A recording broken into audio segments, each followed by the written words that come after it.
اگر ایسا مسلمان مرد یا عورت جو بڑھاپے یا کسی مستقل بیماری کی وجہ سے روزہ نہ رکھ سکتا ہو اور یہ عذر دائمی ہو، ہمیشہ کے لیے ہو، تو اس صورت میں ہر روزہ کے بدلے میں ایک مسکین کو کھانا کھلانا فدیہ کہلاتا ہے۔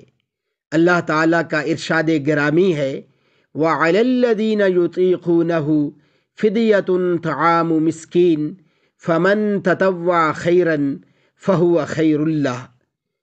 ترجمہ: اور جنہیں روزہ رکھنے کی طاقت نہ ہو ان کے ذمے ایک مسکین کے کھانے کا بدلہ ہے، پھر جو کوئی اپنی خوشی سے زیادہ نیکی کرے تو وہ اس کے لیے بہتر ہے۔